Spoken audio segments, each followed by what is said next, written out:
and new Chocolera sa UST, both men and women's. Poyos at Jurado nag-unleash spike sa NU. At Lady Bulldogs no match sa Tigresses. Good day ka-trending, this is Kuya Jeff, the voiced artist of this channel. Bago natin yung usapan, huwag mo na kalimutan mag-subscribe and click the notification bell para maging updated ka sa latest Pilipinas Bollywood trends. Isa na namang labanan ang ating nasaksihan kung saan ay marami nga ang nagulat sa isang pambihirang nagawa ng UST, both men and women. Pinataob lang naman ng men's UST ang NU in 3 straight sets sa score na 25-23, 26-24 at 25-19. Player of the game nga rito ay si Josh Ibanez with 13 points na kumamada ng magandang plays para ma-choke ang NU. Nagkaroon man ng maling calls ang referee, ngunit game continue pa rin at hinayaan na lang ni Coach Dante.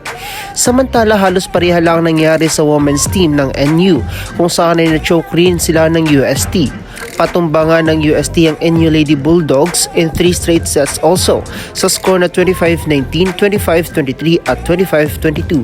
Halos hirap ngang makakuha ng momentum ang NU Lady Bulldogs dahil sa magagandang pasa ni Bernadette Pepito. Dahil nga rito ay nagkaroon ng magandang execution ng UST at magagandang spike nila Poyos at Jurado.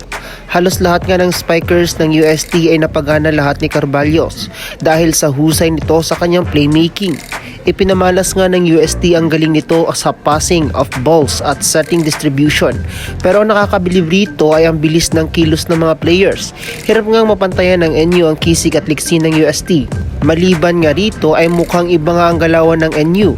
Receiving error at spiking error nga ang ibinigay ng NU sa bawat sets, kaya't umarangkada ang UST sa lahat ng department. Commendable nga ang pagpasok ni Coach Kung Fu sa mga players nito na mukhang handang-handa ito sa laro sa NU. Isa nga siguro ang pagkakamali ng NU ang pagmamanage sa kanila ng mga coaches at kulang nga rito ang paghahanda at pagiging compose ng kanilang mga player. Wala ngang nagawa rito si Solomon at Belen at di nga nila nabuhat ang kanilang team. Nagkulang nga ang team sa consistency at scoring machine to rely on. Maybe this was just a first time glitters, ika nga nila.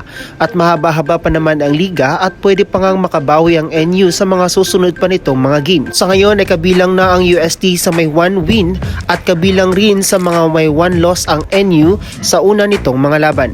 Nagulat ka ba sa nagawa ng UST? At nagulat ka rin ba sa pagiging inconsistent ng NU?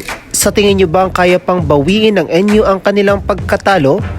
At kaya na ba ng UST na makapag-podium at maiuwi ang corona sa kanilang kupunan?